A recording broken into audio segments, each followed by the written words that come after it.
And welcome to another edition of Two Steps Ahead podcast, encouraging you to take your passion, make it happen, let yourself be great. I'm Son Edom. Coming up on the show, we're going to use a couple of sports stories to kind of tie into some things that are going on in society today that I think we could take a look at and kind of learn a few things from. The first story has to do with the end of the WNBA season. Now, we're not going to focus specifically on the WNBA, but there are some things that came from it as you look back on the season. And then we're going to compare it to another time in history when a ball player made an entrance into a league that made dramatic changes. And we'll compare it to how Caitlin Clark and the reception of the WNBA went with those new fans. And then the San Jose State women's volleyball team. Did you know there was a transgendered player on it making some news? So we'll talk about that in context of what's going on today in society. So hang with us. I think it's going to be a good show, and I think it's going to be a fascinating conversation. Apparently now that the WNBA season is over for Caitlin Clark and the Indiana Fever. I guess they got bounced out of the playoffs. The WNBA season is pretty much over for everybody. Sure, there's a few rounds of playoff games yet to be played, but nobody seems to care. And this is one reason why nobody seems to care, because apparently the television schedule, if this is correct, and I've seen it on a couple different news sources, news sites on the internet, they moved the games from ABC/ESPN, and now they've relegated them to ESPN2, which goes to show just how important these games are to TV. They've been knocked down a few rungs to ESPN2 instead of being on ABC and ESPN, and this is like semifinals, championship series, important games, right? But apparently because Caitlin Clark is out, nobody really cares. But let's take a look at some of the storylines, the headlines, the themes of this past season. So you had Caitlin Clark coming off of a fantastic college career, heading into the WNBA. Obviously, she's a white player. Then you had someone like Angela Reese from LSU coming in as a black player. So right away, there was racial tension, racial discord. Now, a lot of people kind of compare this back to 1979, 1980 in the NBA with Magic Johnson and Larry Bird. They had some history going back to the college basketball championship game, the college season prior to the NBA season that they were drafted. So they had some history there. But the difference was the NBA kind of utilized that rivalry to escalate and elevate the NBA. And fortunately, it kind of worked out because Magic Johnson went to the Lakers, Larry Bird went to the Celtics. They had a cross-country rivalry that ended up in the NBA championships a few times against each other, and it was a pretty good rivalry. And it launched the NBA into the popularity that it enjoyed during the 80s, which brought it out of the doldrums and maybe the funeral parlor of the 1970s. And then, of course, Michael Jordan comes along in the 90s and elevates it even more with Air Jordan, the shoe, the whole dunk, long shorts. And so the NBA marketing was able to utilize some of these players to elevate the league, because in the 70s, it was pretty much a dead league. The 60s, you had the Celtics pretty much dominating everybody. You had Bill Russell changing the game with his block shots and rebounding. Of course, you had the 72 Lakers that had that tremendous, 33-game run. And so there were some things here and there, but after that 72 season with the Lakers, it pretty much dried up. And the 80s, and then the 90s, and then I guess you can say it's kind of elevated ever since. But when Caitlin Clark coming into the league, the WNBA elevated. You had many more fans start watching. You had many more fans attending the games. The games went from these WNBA arenas to, I guess, bigger arenas, from maybe, let's say, 8,000 to double that, maybe 15, 16,000, maybe more. TV went from ION or ESPN2 to ABC, getting some prime time. So it did help having someone like Caitlin Clark come along. But what were the underlying themes of the season as you look back? When you look at the headlines and the stories, yeah, you had Caitlin Clark, making some awesome three-pointers and from way downtown and some great passing and helped her team get to the playoffs.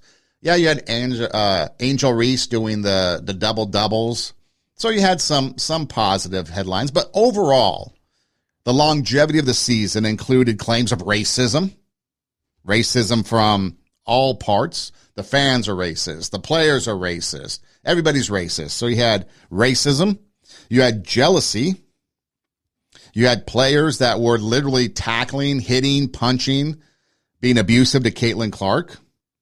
Clark being snubbed from the Olympics.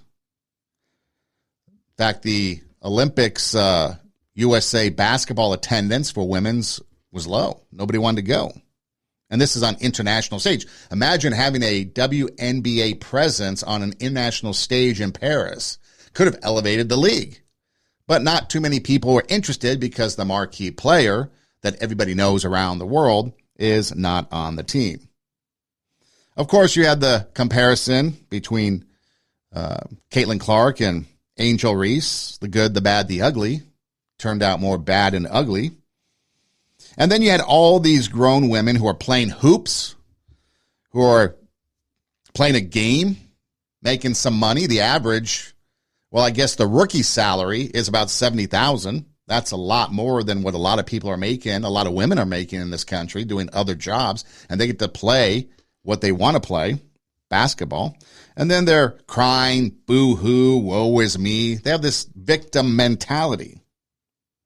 And so there was an article I saw that pretty much sums up everything that the WNBA was this year. And that is the WNBA and the whole ecosystem around it was not ready for prime time. So you have all these different players and all these different people coming out with all these negative things. Was the WNBA ready for prime time? I mean, you've got people like Lisa Thomas from Connecticut, the basketball team, saying that she's been subject to online racist abuse from Indiana Fever fans this season. So apparently these new fans that have come to join the league are now racist. Someone in the article mentioned that it was more like a MAGA rally instead of an LGBT pride rally. Not sure why you would use those comparisons, but that's what they're talking about. Angel Reese joined the pile-on. Brittany Griner didn't appreciate the new fans sitting there and yelling racial slurs at herself. So all these victims in the WNBA were victims of so-called racism.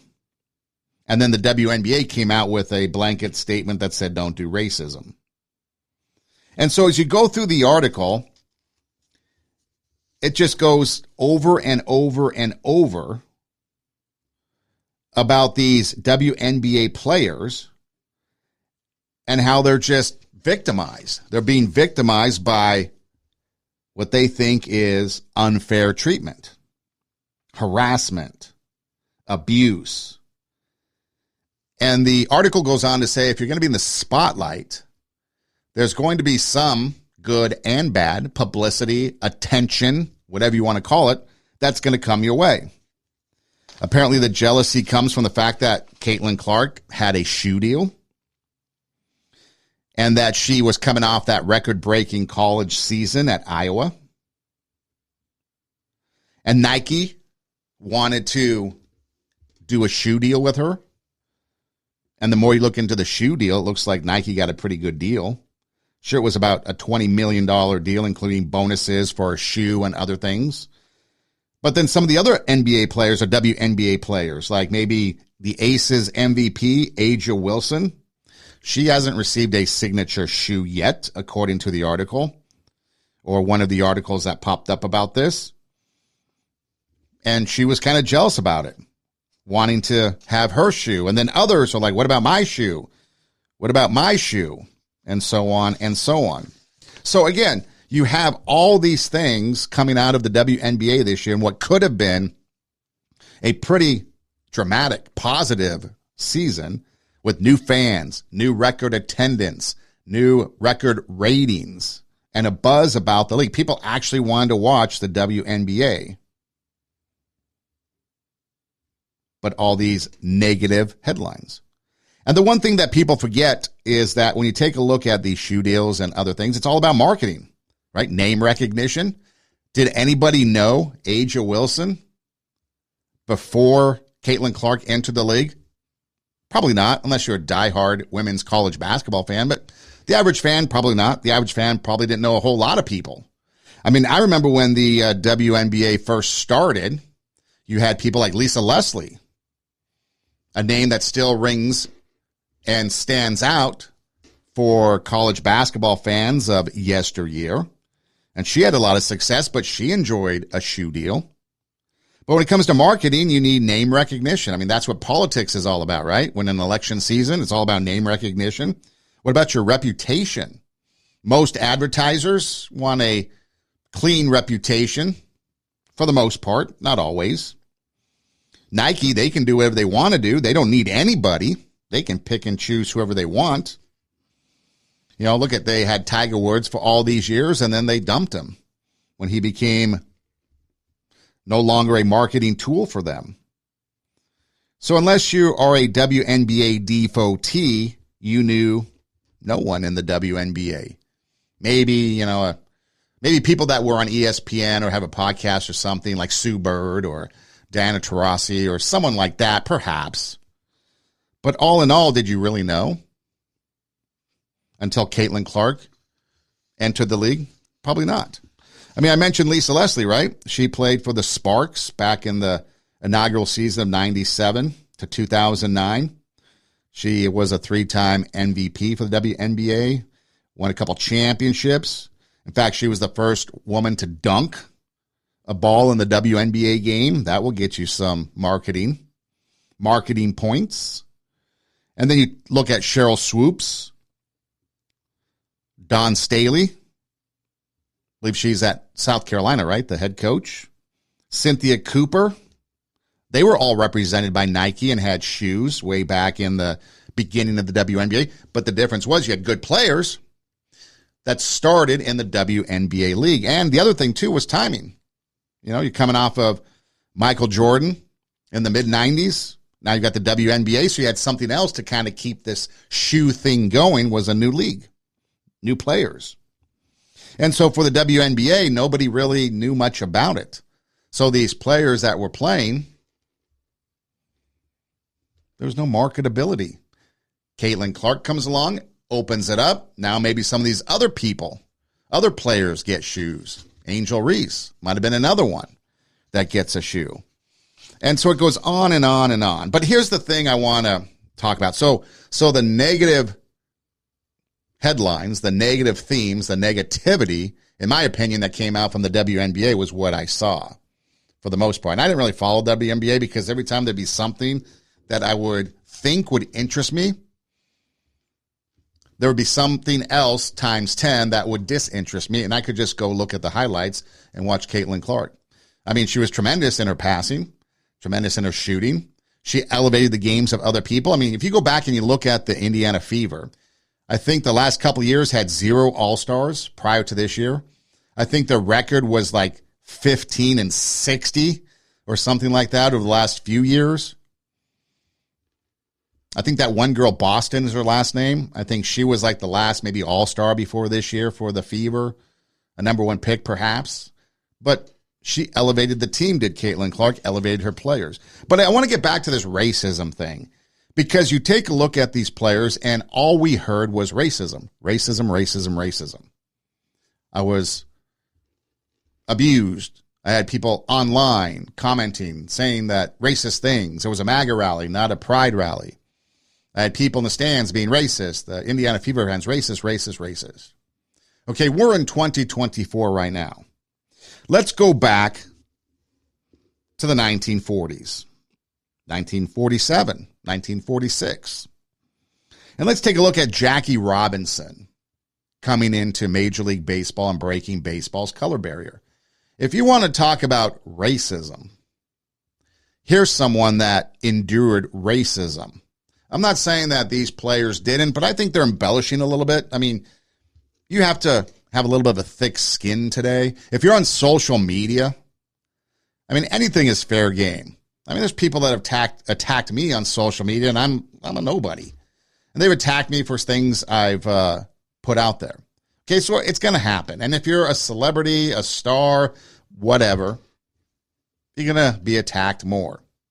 If you are one that's controversial or saying controversial things, you might get attacked even more. Just ask Colin Kaepernick.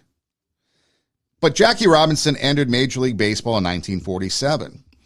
Now, Branch Rickey, the owner at the time, the lead guy for the Dodgers, sat and talked with Jackie Robinson and did like a 2 to 3 hour interview with him. And Branch Rickey leveled every single racist thing on him. He knew Jackie Robinson was a good ball player, but he needed to know if Jackie Robinson could withstand the racist assault that was going to come upon him when he entered the league. And so Jackie Robinson had to commit to not fighting back, because that was going to then further the racial comments, further the racism, and pretty much defeat the idea of breaking the color barrier. Again, black people were inferior for some reason. Good ball players, but inferior people. And so here's Jackie Robinson as we kind of get into this Jackie Robinson facing racism versus the WNBA players of today facing racism. Here's what Jackie Robinson had to say one time on the Dick Cavett show about the racism that he experienced. Well, what was yelled at you? What kind of things? Well, you name them in terms of race, and they were yelled. Everything, it was quite vicious. I think it's Philadelphia Phillies, with Ben Chapman, was perhaps the most vicious of any of the people in terms of name-calling. The team members? Some members of the team, but there was a fellow by the name of Lee Hanley on that ball club that came down to first base when I was there and apologized for the Phillies. He just says, I just want you to know all of us don't feel that way, but it's been led by the manager, and many of the guys are doing it simply because of instructions, I would have to imagine. But it did give me a good feeling to know that in spite of what was coming out of the Philly dugout, one guy would come down and say he's awfully sorry. And actually what they did was to sort of solidify the Brooklyn Ball Club, because Mr. Rickey told me one of the things he said early was that when your ball club starts to take up for you in certain situations, our battle is most of the way won. And I think that Philly incident started the Dodgers to kind of mold as a unit. But the team members, was this while you were on, when you came onto the field that they would yell things, or was it while the game was going on? I mean, could some of it have been just strategy to help? Well, they thought, I'm sure that a lot of it was thought to be strategy, but it wasn't going to upset me. There was really too much to be done at that particular time in terms of breaking the baseball barrier to allow name-calling to bother me. I keep remembering what my mother told me when I was a kid, although I've always been a guy that turned back. She said something about sticks and stones will break your bones, and so not to be concerned about it. Well, I didn't at the time, and fortunate for the advice that I got from Mr. Rickey and the encouragement and the guidance I got from my wife at home, we were able to withstand most of the kinds of situations that came up. We were prepared because of the numbers of people on our side. So he mentions the advice of people around him, whether it be Branch Rickey, whether it be his wife. So he had this support group around him, and then eventually some of the players. But you look at the Phillies, the players, the manager getting after. Did any of the WNBA players face racism from their fellow players? No. Did any of the WNBA players have to sit and endure a 3-hour interview, so to speak, where their general manager / owner would sit and yell abuse to see if he had the temperament to withstand what he was going to face? And he mentioned Ben Chapman of the Phillies being the worst. He was pretty bad if you look it up. But Jackie Robinson, the grandson of a slave, the son of a sharecropper, becomes the first black player to play Major League Baseball. and he had to endure some things, not only from other players, but there would be times they would show up to a game on the road, the opposing team, and there would be racist things on the field. Messages on the field.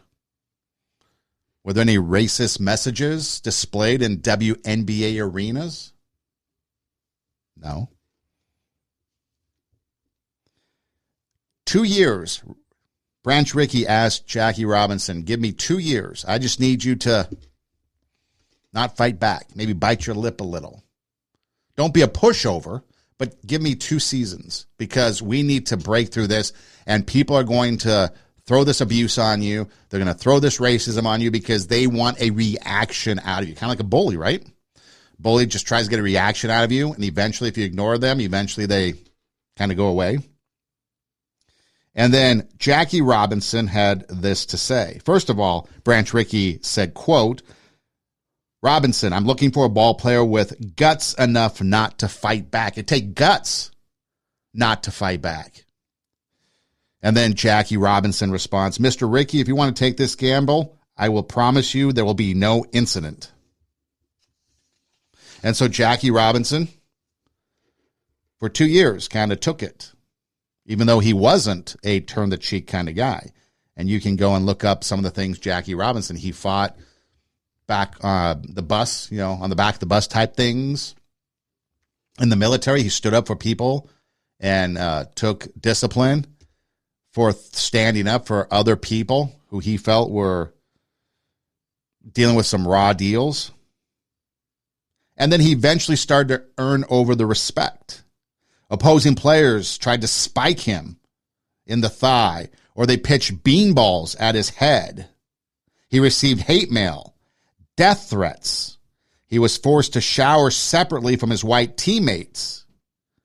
Bigoted fans hurled all kinds of negative. If you can think of the most negative thing that is being said today, think of it worse. That's how bad it was. And then, of course, Ben Chapman, he mentioned the racial taunts. Go back to the cotton fields. On and on and on. That's the type of abuse that Jackie Robinson. So these WNBA players that are sitting there saying, "Oh, I'm a race. I've been racism against me." Really? Maybe you need to grow thick skin. Maybe you need to turn off your social media. Maybe you need to step away from the limelight a little bit, because Jackie Robinson could not do that. Because for a lot of these WNBA players, Jackie Robinson and what he went through opened the door for a lot of players, men and women, to enter sports at various levels because of the racism and the hell he went through. Eventually, after that 2-year kind of moratorium, Jackie Robinson was able to kind of push back a little bit more. But by this time, his teammates had his back. He had to go after umpires. Umpires went after Jackie Robinson. And anytime he did, after that second year, in the third year, he was able to have the freedom to kind of push back on this racism. Automatically, people started to turn on him, calling him a troublemaker, a rabble-rouser, and other things. So even some of the support that he had gained through media people and others. But I can't tell you this enough. I played it before on the show. One of the most significant people, I think, in the acceptance of Jackie Robinson was Red Barber, the Dodgers play-by-play announcer. Red Barber grew up in Mississippi. Okay, we're talking about this is 1947 through, the 50s, right? Red Barber grew up in the buckle of the racist belt in Mississippi. And he was told that a black player was going to join the Dodgers and play in Major League Baseball. Red Barber wanted to quit. Didn't want it. Red Barber was probably racist. He grew up with those racist roots. He goes home, talks to his wife, tells his wife what's going on. I'm going to have to quit. His wife says, hey, let's have a martini. We don't have to quit right now. Eventually, Red Barber decided that he was going to do the job and he was going to do it properly. He was just going to report, leave his opinions, his bias, and everything out of it and let Jackie Robinson do the speaking.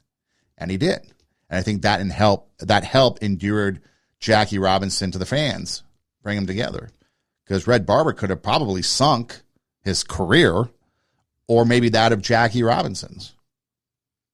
And then eventually, Jackie Robinson was accepted. Probably not always, but the racism people decided to accept him more. Racism, probably as more and more players were coming in, started to decline a little bit more, maybe not as blatant. Other players, black players that joined the league, probably did not have to face as much as he did. I'm sure there's still a lot. But that's the racism we're talking about, back of the bus. Here's a story I think that Jackie Robinson talks about eating. Players would go in to eat in a restaurant, and the black players had to stay on the bus and wait for a sandwich to be brought out to them. Here's Jackie Robinson.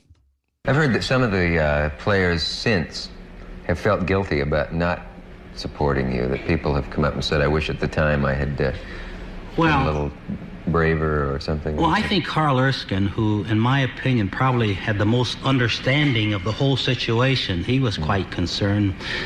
In Roger Kahn's book, Boys of the Summer, he points out that he would feel awfully guilty when we go into a restaurant in the South and all the white fellows would be able to go in and sit down and eat, and the rest of us would have to sit in the bus and wait for a sandwich or something to be brought out to us. And he was guilty that he didn't participate more. But when I think about guys like that, I have to think about lending a helping hand. The Pee Wee Reeses, for instance, a Southerner. And I really believe that it was the Southerner on our ball club that made the Rickey experiment much more of a success than anything else, because I'm sure that all of their lives had heard that there was a great deal of difference between blacks and whites. And when they started to associate with us and they found out that all of the things people said, that you use the same locker rooms, the same showers, the same facilities, something's going to happen, they lost that fear after a short time, and they became, I guess, as aggressive in terms of the success as anybody. Of course, I feel a little good, too, about Dick, because all that time was happening. Nothing was happening to me either, So while they had their fears that things were going to happen to me, to them, I felt good because nothing was happening to me as well. So it made it kind of an even kind of a situation. But the whole situation in breaking the barrier was done simply because we had a purpose in mind to go out and win. Mm-hmm. And first it was Montreal, then you moved into a town like Brooklyn. And it was just fantastic the way the fans responded and reacted. They were a great bunch of people, and I've always been very appreciative for the support and guidance that we got from fans as well as from Mr. Rickey and the family. I mean, think about this. This is years later that Jackie Robinson is doing this interview.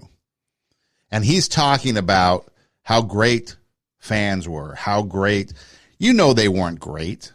That they were vicious, that they spewed vitriol, that they threw all kinds of racist, the worst of the worst that you could possibly think of. And probably things we don't even know of today because we've kind of fought back against racism. But look at his outlook, the memories.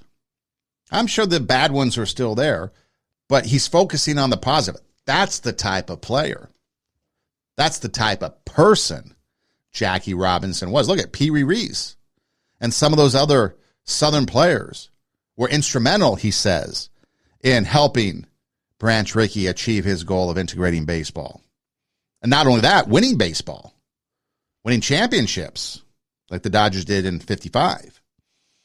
But then you look at some of the WNBA players today. Instead of embracing, right away they ostracize MAGA. Racism from MAGA fans that are Caitlin Clark, Indiana Fever fans. Right away, they go to the race card. That's what it is. That's what it's like today. You've got people that automatically go to the race card, that automatically call other people racist, white supremacist, misogynist, whatever.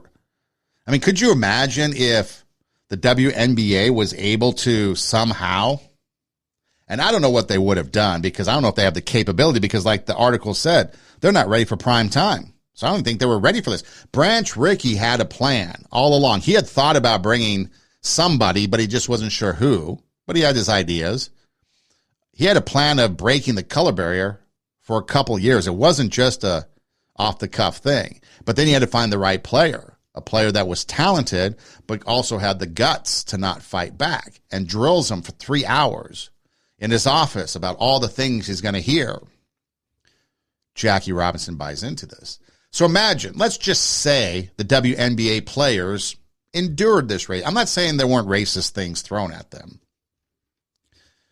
but was it really that bad? Or should you just suck it up and have tough skin? You can debate that. But let's just say they had some things thrown at them. In the long run, for the good of the game, in the long run, for the good of the league, for the good of other women that are going to come and play after them, should they maybe bite their tongue? Or maybe should the response be a little bit softer instead of calling them MAGA, which right away triggers everybody because we all know it's a derogatory term toward a certain group of people with all the negative connotations that come with it. I mean, there was a author, Christine Brennan, who's writing a book about Caitlin Clark, apparently. And again, there was an incident with Caitlin Clark where she got poked in the eye, punched in the eye, whatever it was. And so Christine Brennan went to ask this athlete who did it if it was intentional or what the thought process behind it was or whatever. And right away, people start pushing back against her, saying that she's giving in to this racist, homophobic, misogynist vitriol that's on social media, and other fans are throwing on these players. And so even some of these women, I think Brennan, in fact, was a female journalist in the NFL, in the locker rooms back in the 80s.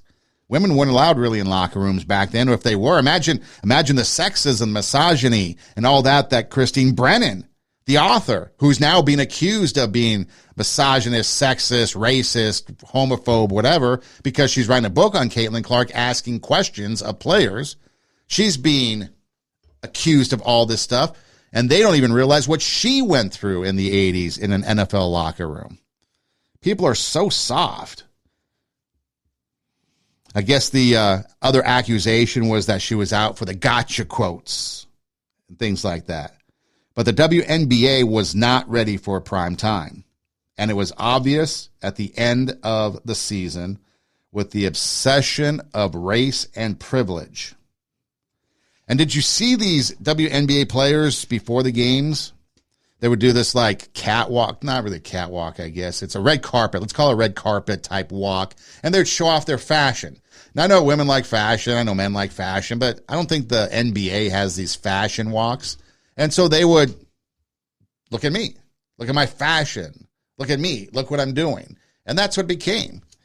It became, I'm not getting the attention. It became, I'm not getting the shoe deal. It became, I'm not getting anything. Fans aren't coming to see our games. So what do we do? Instead of embracing it, supporting it, and trying to work harder to make it so that people come to see your games, they just sit there and call racism. And it was from the beginning, too, when Caitlin Clark entered the league. I mean, you have the University of Connecticut coach, Gina Oriyama, maybe eating some crow right now because he said that she wasn't going to be good for the league or have the stamina for the league, and she's Rookie of the Year. Set all kinds of records. As did Angel Reese. She did that too. Did some good things, good players. Can't deny that from WNBA standards. But she revolutionized the game. Just like Magic Johnson, Larry Bird, Michael Jordan. And yet instead of embracing that, again, you end up with themes. The headlines at the end of the season when you look back, not only are the WNBA games supposedly regulated to an ESPN2 now, reports are correct, but you look at the headlines and you look back at what was being said, and it was all negative. Racism, misogyny, narcissism, all this stuff. Look at me. Abuse on the court. And Caitlin Clark just took it.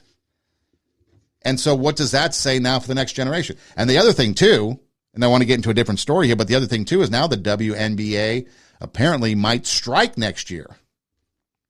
How would you like that? You just have the best player to come along and give you all kinds of publicity And you can't deny it. If you deny the fact that Caitlin Clark had no impact on the WNBA this year, then whatever.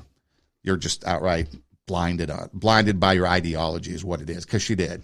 It's evident. But now they're going to go on strike, and who knows what's going to happen.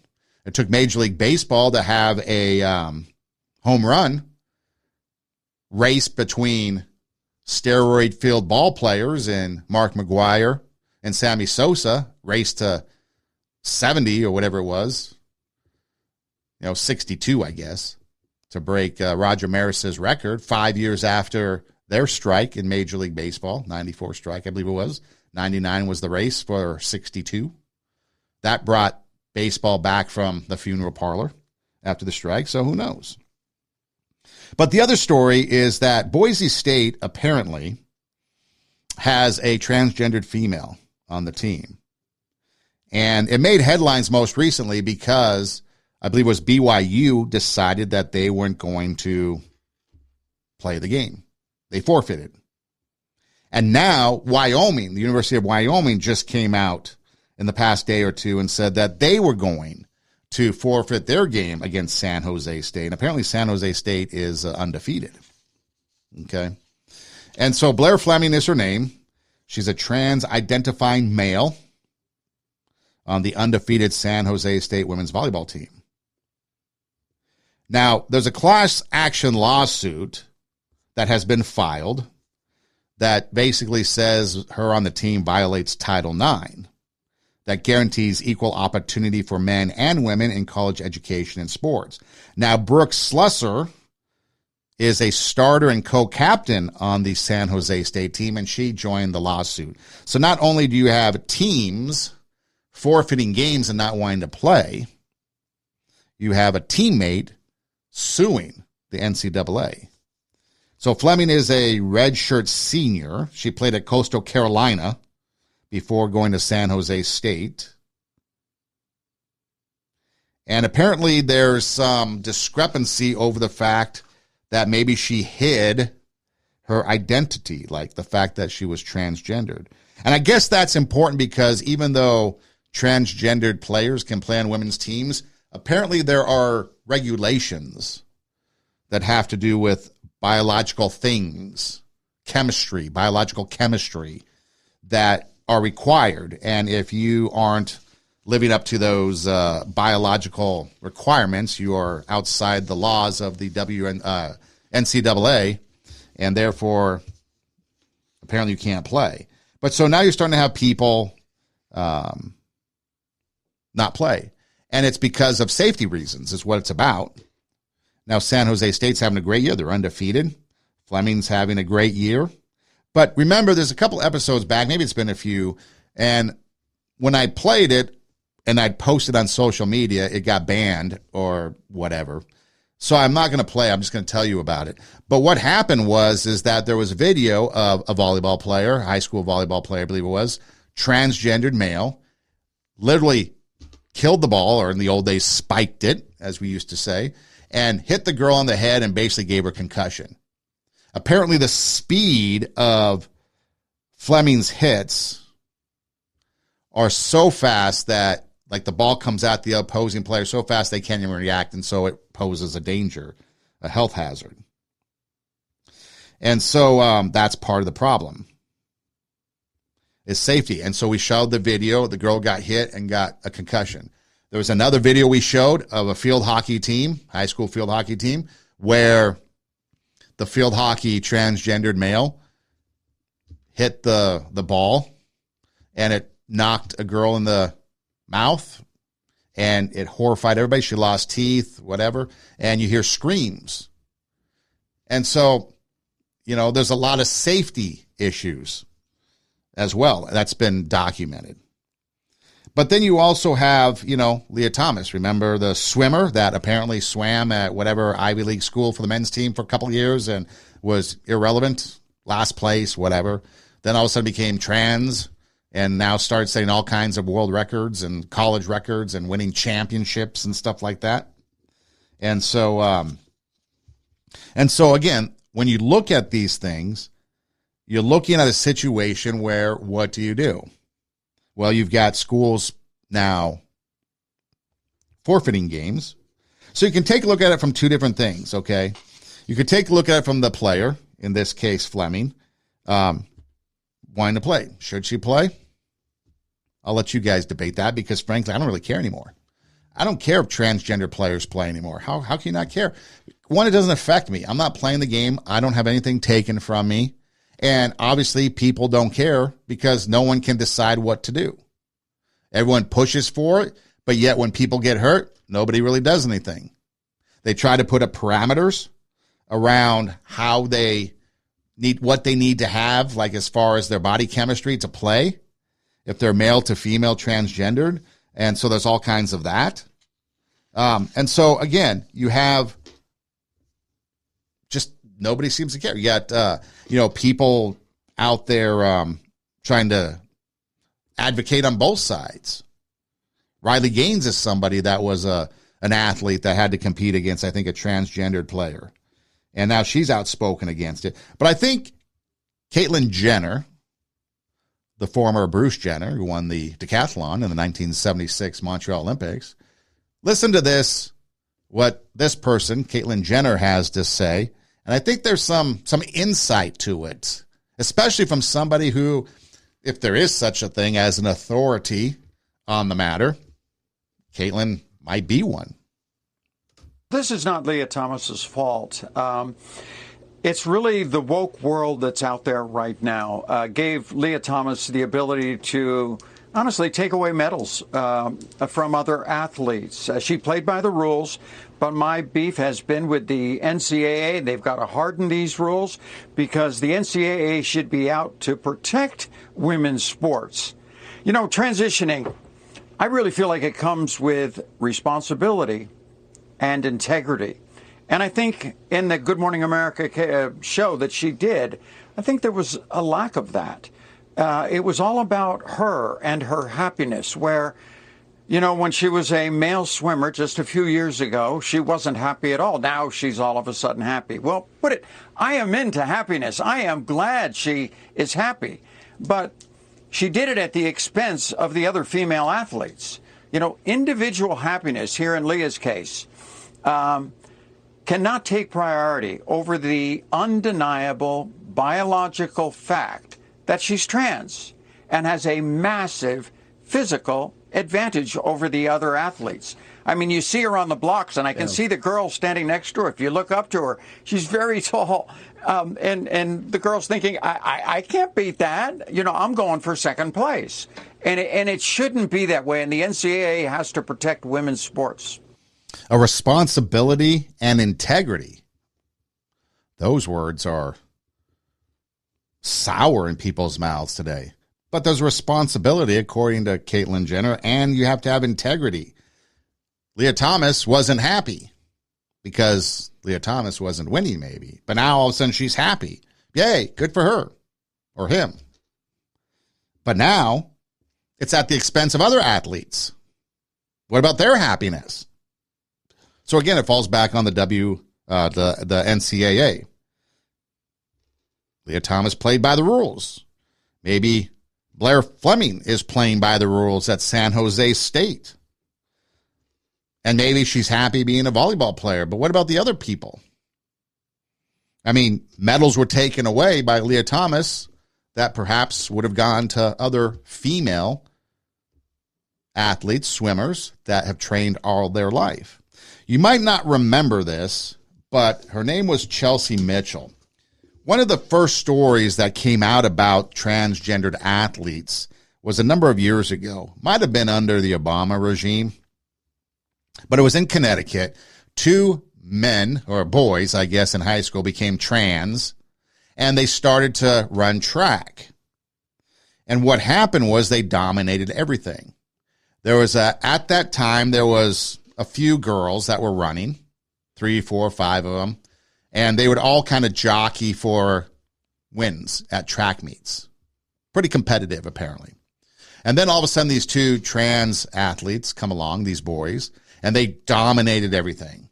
Apparently, won 14, 15 state championships between the two, when prior to that, maybe 9 or 10 girls had these different championships. So it really brought a broad number of female runners down to 2 trans runners that dominated everything. Okay. Her name, and one of the girls was Chelsea Mitchell, who at one time was dubbed the fastest girl in Connecticut. And she liked that title and everything that came with it, obviously. She worked hard and all that. But then these 2 trans boys come on and take everything away, and her life changes. And this is what she had to say. I think winning the state championship is the highlight of a lot of people's high school athletics. I mean, being able to, call myself the fastest girl or win that state championship and, get the banner in the gym and go to the all-state banquet, like those were the best moments of my high school career, like I want to compete, I want to win. And those were definitely the biggest moments of my high school experience. When I have to compete against a transgender athlete, I just feel completely defeated before I even run the race. I was this elite athlete, I was up there with the fastest people in the state, and instead of myself taking home that title, it went to transgender athletes. It feels as if nothing I can do will be enough to win, and being able to do something off the track to help fix it was really, really powerful. Yeah, so there was nothing she could do because she can only run so fast. If you look at the fastest male sprinter, Usain Bolt, he is, I think, he has the fastest time. And there are many male athletes that are faster than the fastest female athlete, which I think was Jackie Joyner Griffith. I think that's what it is off the top of my head. But she has the 100-meter record, and I think that was from 1989 or 88, probably 88 or something like that. So she's had the record for a long time in the 100 meters at 10-something, under 11, 10-something. Well, Usain Bolt's at like 9.3, like a whole second and a half or more, whatever it is.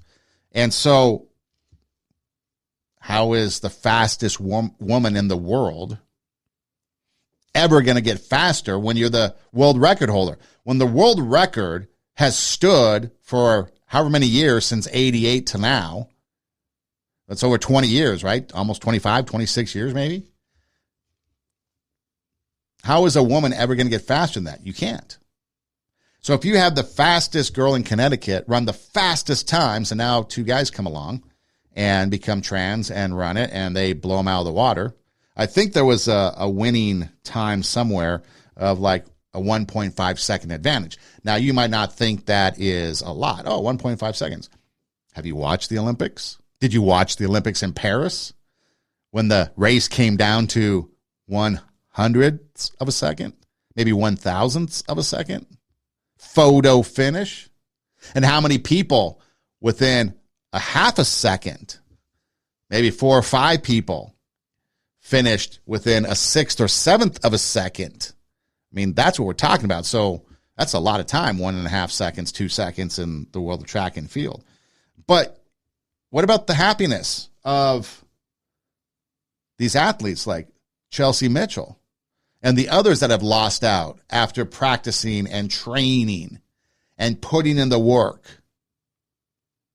I mean, you think about this. The state of volleyball right now pretty much is in the Big Ten. Women's college volleyball is in the Big Ten. You've got Nebraska. You've got Wisconsin. You've got Penn State. You've got Minnesota. We'll throw Creighton, even though they're not in the Big Ten. We'll throw them in because they're in the state of Nebraska. Okay? And apparently Nebraska is the volleyball state. And you look at these, and you look at these players that are playing today, and you listen to their stories. It starts when they're little. Club ball, elementary school, middle school, high school, okay? Now you put in all that work, and then all of a sudden now you're getting ready to go to college. And someone takes your spot because they're trans, they're male. And there's nothing you can do. You will never hit as hard on your kill or your old day, they call it the spike. You're not fast enough. You'll never be fast enough. I mean, we've seen it. We've all seen that Bobby Riggs and Billie Jean King Battle of the sexes, women win.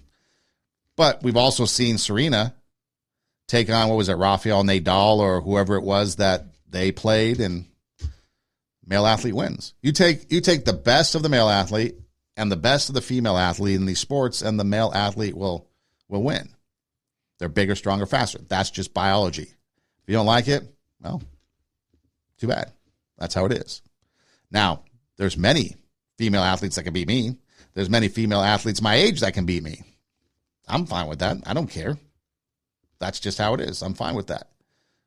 But when you take the best of the best in high school, should the Chelsea Mitchells be, what about their happiness?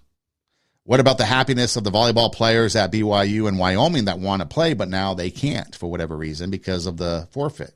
And I don't really know what the reasons are. There could be multiple reasons, but maybe safety is the primary one. And what about that? Should we put women? I mean, look at that. We sit there and we talk about how we have to protect women, okay? Domestic abuse, whatever it is. We have to take care of women, or women should take care of themselves, whatever you want to do in this woke society that we live in. But you want to force them to go out there on the volleyball court and receive a volleyball that's hit from a guy that's trans that could literally give you a concussion, knock you out. Have you seen, I don't know if you've watched women's volleyball, but there are some women's volleyball players out there that I've seen kill the ball, and the receiver on the other end, whether it be the libero or the setter or whomever that receives it, literally gets knocked over on their ass, flat on the ground. That's from another girl, another woman hitting it.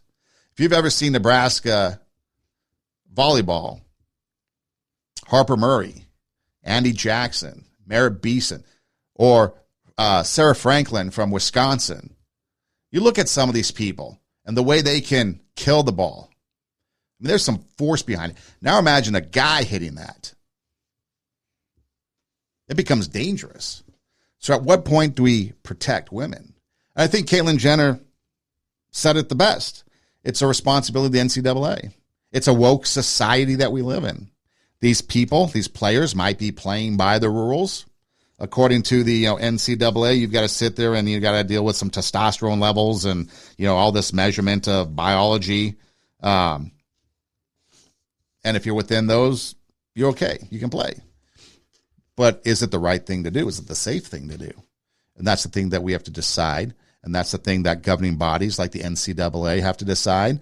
If you want to deal with racism, the WNBA comes out, don't do racism. Well, how are you going to address it? Are you going to address it with the players? Because fans are going to be fans, and racism should never be tolerated. But is it real racism or is it perceived racism? That's a difference. Is it because you're not getting the attention, so therefore you're making something up? Or is it the fact that maybe you should just, have tougher skin because the social media world is a cesspool anyways, and people spew all manner of hate on there, regardless of whatever, religion, sports, politics. So maybe the WNBA should step up. Maybe the players should step up and realize, you know what? Jackie Robinson endured a bunch of stuff, the worst of the worst.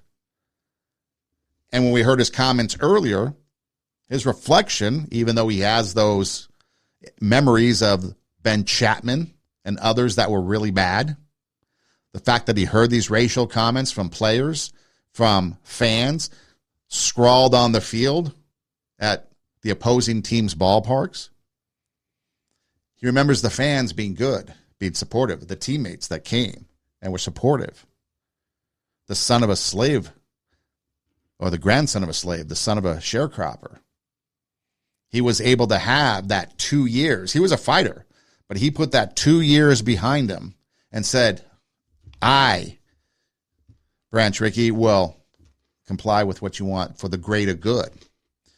Maybe in a year or two, these WNBA fans, this MAGA group, as you would call them, which automatically gives them reason to push back because now you are being racist towards them. Racism does not cure racism. But what if you just kind of sat back and just played your game? Imagine a couple years from now what it could be like. Your salaries could be a lot more. They're going to strike next year because of salaries. Your salaries could have automatically gone up because you embrace this new generation of athlete. The money revenue coming in from ticket sales, jersey sales, maybe the fact that You got on ABC instead of now ESPN2. And all of a sudden in the next few years, there is more accessibility to shoe deals and other things. I mean, college sports, women's college sports, a lot of people making a lot of money in the NIL world. So it's not sexism. There's a lot of women. I think the highest salary is $252,000. I think maybe it is Asia Wilson that has the highest salary. You might say, oh, well, first of all, remember they only play about 40 some games, maybe 50 games. It's a shortened season. And the WNBA, the WNBA is subsidized by the NBA entirely. You know, maybe once you work on getting beyond all that, you can start demanding more of an increase in pay. Whatever it is, work the finances. You guys argue about that. But again, whether it's racism, whether it's transgenderism, there has to be a conversation about everything that is a conversation from the standpoint of truth. Yeah, trans athletes, they want happiness. Leah Thomas, happy because I'm winning. Wasn't happy, I was losing. But what about the other athletes that lost out? What about their happiness? What about the happiness of Blair Fleming at the San Jose State? She's playing, yay, happy. What about the other players? Not happy. Where do you draw the line? And do you sacrifice the many for the few? A lot of people would like to think so. But is that even fair? Fairness.